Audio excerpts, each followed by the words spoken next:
We all want to be at our best as often as we can.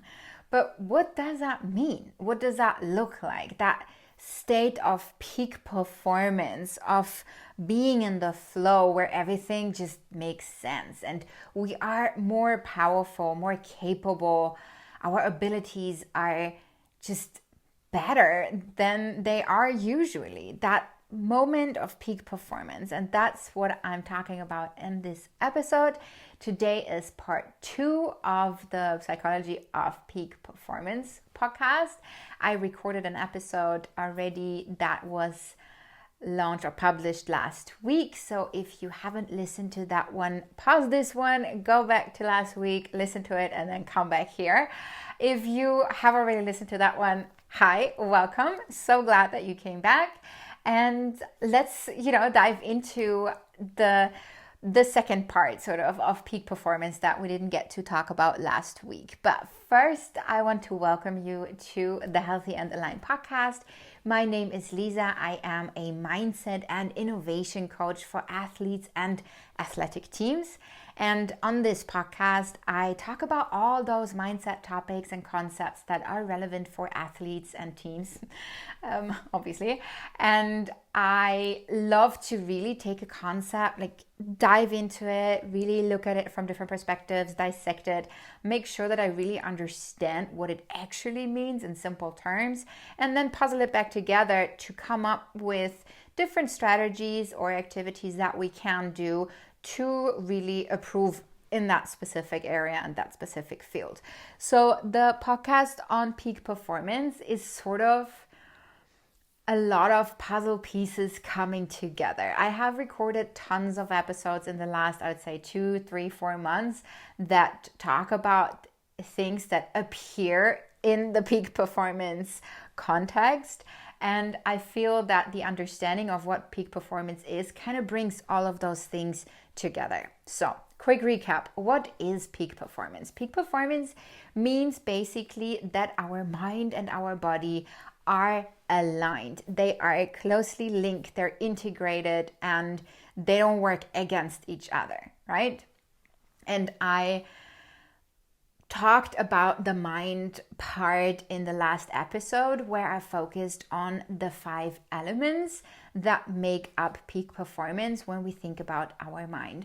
The first one is the mental preparation, the mental practice, the active work on our mindset.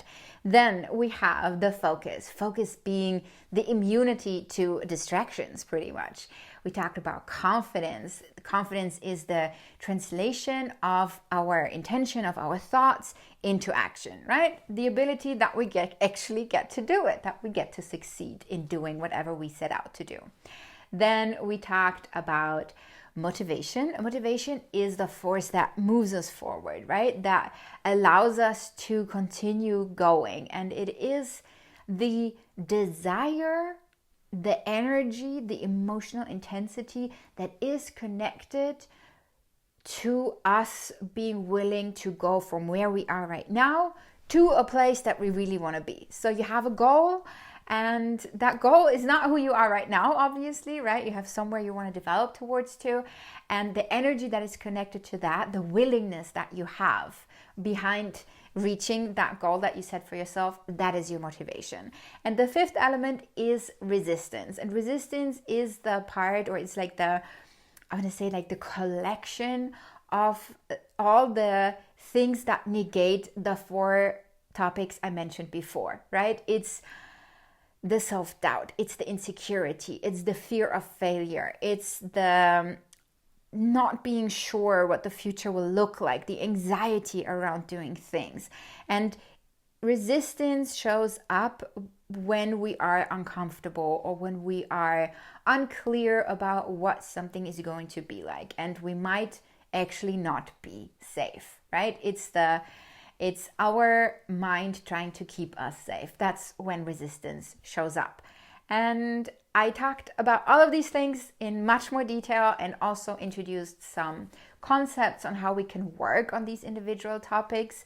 And today what I want to talk about is the mind-body connection, because I said that the peak performance is the harmony between the mind and the body, right? And I wanted to really dive a little bit deeper into what that means and why that is important and how it even works. Why is that?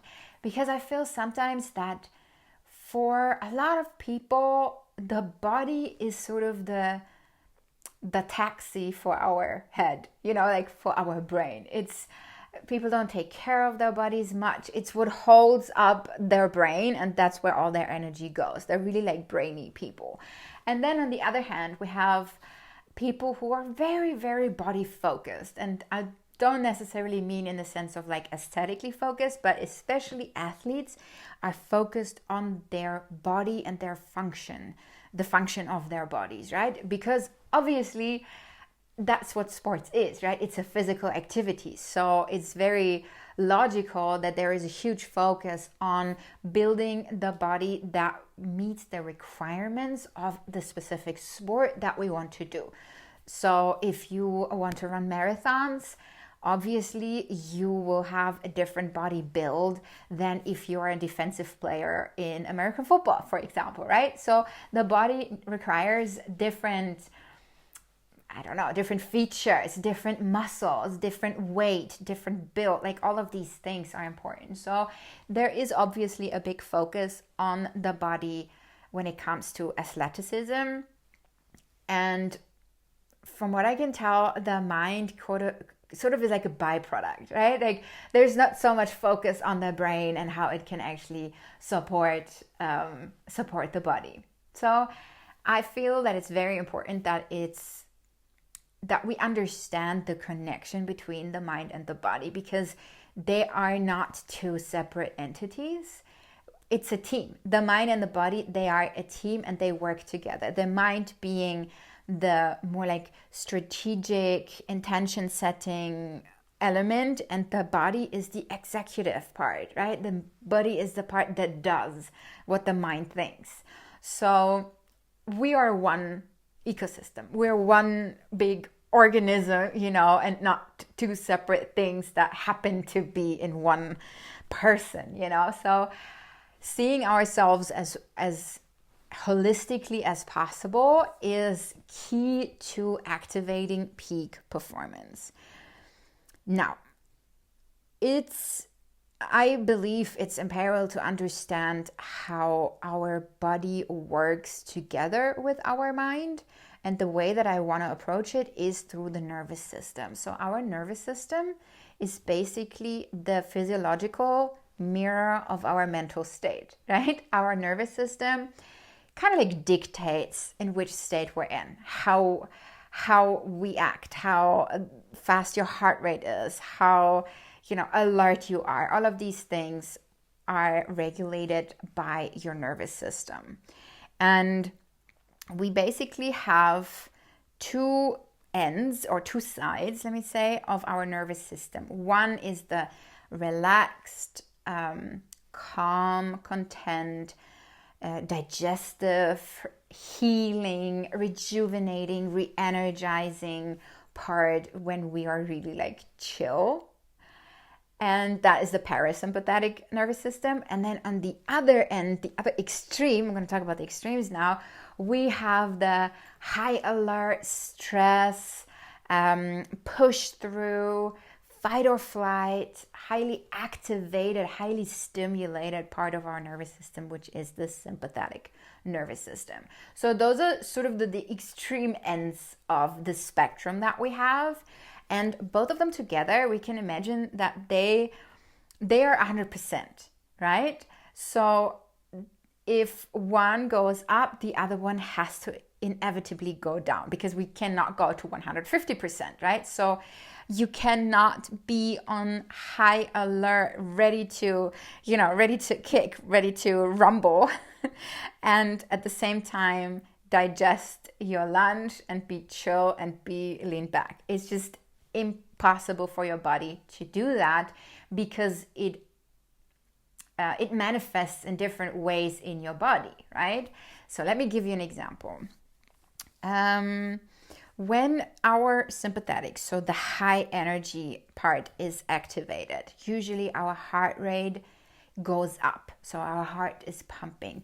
Maybe we sweat a little. Maybe our muscles are more like ready for action. They're a bit more tense, they're ready to go pretty much. Our senses are heightened. So we hear better. We see movement differently. And it comes from, more like a survival part of our nervous system, to be able to like hear maybe if there is danger lurking somewhere behind a bush, or see some unexpected movement and see that if there is a specific risk, and our body is ready for action because we might need to fight or flight, right? But I feel like it's a bit too restrictive to only see it this way, because there is more to it than just fight or flight. There's also the good kind of stress, for example, that is hidden there. So what we call the eustress, the stress that makes you so alert and so in the moment that you can really use it to your advantage. It's when you are a little bit faster or a little bit stronger, and you can activate that on game day, on race day, or whatever, So that's also your sympathetic nervous system. So it's not all about survival. It's just that that's where it stems, and now we can use it also for different circumstances. So on the flip side, we have the parasympathetic. So that would be a calm heart rate, a calm breath, relaxed muscles, relaxed body, maybe a lower body temperature. So it manifests in different ways inside our body, which then explains why we cannot have both high, right? You cannot have a high heart rate and a low heart rate at the same time, obviously. So there's either or. However, I actually said that wrong right now. There isn't either or. There is a continuum between those two, right? Because you're not only super chill or super high alert, you can be anything in between as well. So you can imagine it like a slider, sort of, and you can pick sort of the point in the slider where you want to be, and you can do that with practice. Because as an example, I think I gave that example in another episode as well, but let's just use it again.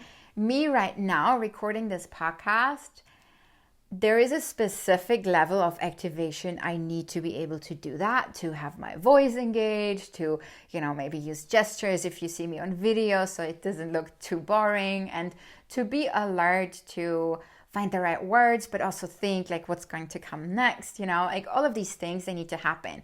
But if I was like super excited, I don't think it would be fun to listen to me. So I also want to be sort of relaxed. I want to feel good about myself. I want to feel, confident when I show up here. So I don't want to, lose that part of me, which is super chill. Like I'm usually a very chill person.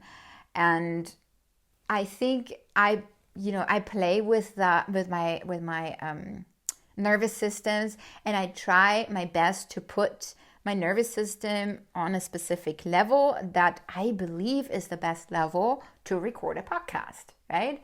And the same thing you can do with when you do trainings, when you do rehearsals, whether it's a game day, whether it's a recovery rest day, like all of these things, whether you're, practicing plays, when you're looking, studying the playbook, or whatever it is you're doing, there's always like some sort of ideal, I would say, range for you to be in. And understanding that and understanding how we can actively get there is super beneficial if we want to be in our peak performance, right? Because the peak performance, depending on the situation, means that the slider is on a different position. Now, having said that, how do we do that? How does that even work? So let's get back to the idea of a mind-body connection. Here's how it works. Our mind thinks a thought. Let's say you're an ice skater, like speed skating, and you are thinking about the race on Sunday. There's this race coming up, and there is this other woman, another speed skater that you've been, facing the past races, and she's always won. She's always been just that little bit faster than you. And you think about her, you think about the race, you think about your own preparation. And you can tell that something happens and you start being upset, you start being nervous, anxious, you are maybe fearful about the race, maybe you're angry, like emotions are coming up. How come? It's because our thoughts trigger our brain in that context triggers our body to release specific signals like neurotransmitters, usually the hormones. So in this case, maybe it's cortisol that is emitted into our body, that is released, and cortisol is the stress hormone. So we start to be a bit more stressed, and that leads to these emotions, right? And these emotions then in turn have an effect on our nervous system. So what happens when we're stressed, what happens when we're anxious? Our heart rate rises, our palms get sweaty, maybe our muscles get tense, we get antsy, we don't want to, we can't sit still anymore, or we want to hide somewhere, or we want to punch a pillow because we're so angry, or whatever it is. Like, there is a physiological reaction in your body because of the thought emotion chain. So we have thoughts, emotions, physiological reaction, aka the body. Let me just say, like, changes in your body. So thought, emotion, changes in your body, and that's a chain of command, and this chain can go both ways. So the example I just gave you is obviously coming from the side of the thoughts, but you can also come from the other side. So the body can also trigger it. Let's say if I wanted to really hype myself up right now, I'd probably start like a high intensive workout, and move my body really fast. Like, I would start breathing very quickly, like panting, I would start having a short breath, for example. That would inevitably make me feel anxious and stressed. So just doing that, just by me panting for like 3 seconds, I could already feel it in my tummy. Like, I could already feel anxiety and stress rising. And I just did it for like 3 seconds, right? So if you want to try that, try panting really fast, like for a while, and you can tell that your body will tense up because you are moving the slider towards the sympathetic system, because there must be a reason why you are moving this way. And then the body releases the hormones as well, like the cortisol level goes up, for example, and then you start worrying, you start having thoughts that are not very peaceful, or that are anxious or anxiety related, and it's a not so good situation. Let's put it this way. Maybe a more positive, quote unquote positive example is, I think I also used that in the past, is when you get like a really nice spa massage and you're in an environment that is warm and cozy and it smells really good, and there is nice, relaxing spa music in the background, and you have this masseuse or masseur who is doing just heavenly work on your body, and you really relax. Your muscles are soft, your body is warm and soft, and you are just sinking into the moment, right? And the emotions most probably that you will feel because of it are peace, contentment, calmness, maybe happiness, maybe joy, but it's emotions that keep you calm.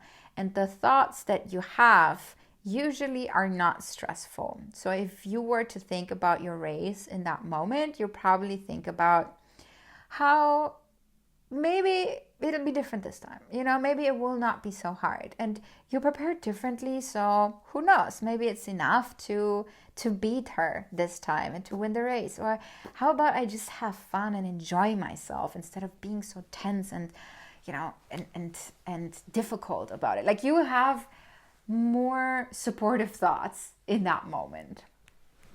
And I noticed now the way that I painted it, it makes it feel like the high alert version is negative and the chill version is positive. depending on the situation, that might be the case, but depending on what you want, high alert might be exactly what you want, right? You can activate your senses. Like sometimes I do it in the morning. I did it this morning because I knew I was going to film and I needed to be awake and alert. So I started my day with a workout to activate my body, to get my, the blood going and moving, the energy inside my system. And that woke me up, that made me more alert, that put me into a position that I believe is beneficial for recording a podcast. So, there's also positive examples for both sides. Okay. Now that we understand that we can, or how the system works, the mind-body connection works, and understanding that the symphony between our mind and our body is what brings us to peak performance. Now we also understand how we can actively train that, right? I mean, I gave already a couple of examples of what you can do, but I really, really suggest that you spend time with this concept, with the concept of mind-body connection and moving the slider, like working with your nervous system, as well as the concepts that I introduced in the previous episodes that are related then to the quote-unquote thoughts part of the mind-body connection, right? So really, truly gaining that self-awareness, understand what is happening in your mind, what are the thoughts that you're thinking, in which areas do you feel good? Like, do you feel really confident, but that you lose focus? That's an area you might want to work on, and then see how improved focus has an influence on your thoughts and has an influence on your body and on your performance, right? So really play with this, really experiment with the different concepts and see what it does to you. Where are the areas where you feel good, and how does that show up? How does that manifest that you feel really confident? How does that show up in your body, in the way that you show up on the field or on the racetrack, and vice versa? Where are you maybe not showing up on during the game, during the race, and what is behind that? What thoughts actually lead to that? And then work on that. So really take the time to create that awareness around your thought patterns, your current mindset, and always go back to that formula or that concept that I laid out with the 5 elements and the mind-body connection to really help yourself be concrete about it. Because that's the thing. Like, quite often we know we're not performing how we want to, and maybe we don't have the best thoughts, but we don't really know how to tackle it. And then we read, meditation is great. And you're like, okay, cool, let me start meditating. But meditating is not necessarily going to make you more confident. It's a great tool. I love meditation, but it has its specific purposes, right? The way I see it, at least, it's a tool to train our brain for a specific thing. In this case, it could be focus, or it could be body awareness, or, like a lot of benefits are behind meditation, but maybe it's not necessarily targeted towards what you need. So really understanding what it is that we need and that we want to tackle, and then use the concepts to tackle it. I believe that is really the way to go here, the way to then really create that kind of mental workout plan for ourselves that we can follow with concrete activities and concrete steps that we can follow and we can train. And having that mental awareness is always the foundation. Having the awareness of what is happening is basic. And it is something that is not necessarily taught. Like, often we're taught to push feelings aside, whether that's intentional or unintentional. Often we're taught to just think positively about something and push all the other thoughts aside, And I feel that that's not necessarily the right approach. because pushing stuff aside doesn't make it go away. So I rather look at it very carefully, very honestly, without judgment, and just neutrally figuring out what is happening inside my mind, what is happening inside my body, and then using the tools, using the concepts to lovingly and gently tackle those things and turn them into something that is supporting me. So that is the approach that I suggest to take when we really want to practice peak performance and make sure that we can tap into peak performance more often and more intentionally, and not having it sort of like happen by chance. And that day was really good. I really, tapped into everything, and I wish that would happen more often. That's great, but let's make it happen. Let's move away from wishing for things and going to actively doing things. What I recommend is that if you identify a specific topic where you feel like you're maybe not as firm in, or where you feel like you struggle with, like focus or motivation or whatever, make sure that you listen to the respective podcasts that I dedicated to these topics specifically, because it goes much more into depth than what I did today or last week, and it also introduces many more like strategies we can do. If you have any questions about it, please always let me know. I'd love to go deeper into specific topics, or give you more strategies to work on something, because there's so many things that we can do, especially because there are so many different people out there and different things work for different people, but there's only so much I can put into one podcast episode. So if you guide me in what you want to have more of, I can definitely make sure that in the future episodes I include that.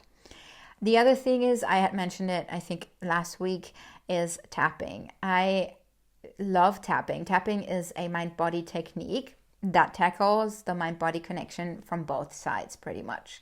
And that's why I think it is so brilliant, because basically how it works is that we tap on specific points on our body, and that is the body part, right? Those points are connected to the energy system of our body, to our nervous system. So we actively sort of manipulate, quote unquote, in the most loving way, our nervous system into a specific direction, while we use our brain to focus on specific topics that we would like to reframe for ourselves, that we would like to think differently about. So we can use tapping to calm down, and we can also use tapping to hype us up. So I can, do a tapping with you to get all riled up and hyped up for a game day just before, you go out there on the field. And we can also tap on calming down and, being relaxed after a game, or dealing with losing a game, and you're really upset about it. And that then in the future affects your peak performance, right? That is something that can influence your focus, can influence your motivation, can influence your confidence. Like, it creates a lot of resistance, for example, if we lose a game, or if we, don't perform as we wanted to. And through tapping, we can reframe that and reposition the way that we see it in our brain. So that is then coming from the thought side of the mind-body connection. And that's why I think tapping is a tool that can be brilliantly used for achieving states of peak performance. Okay. Remember that this is not about being a peak performer all the time, because that's also ridiculous, right? Peak performance is for those moments when it really matters, when we really truly need it, because it does take effort and preparation, as I said, to go there. So it's the training that we do now in the times when we can and the times when it doesn't really matter, so that we have access to it when it does matter.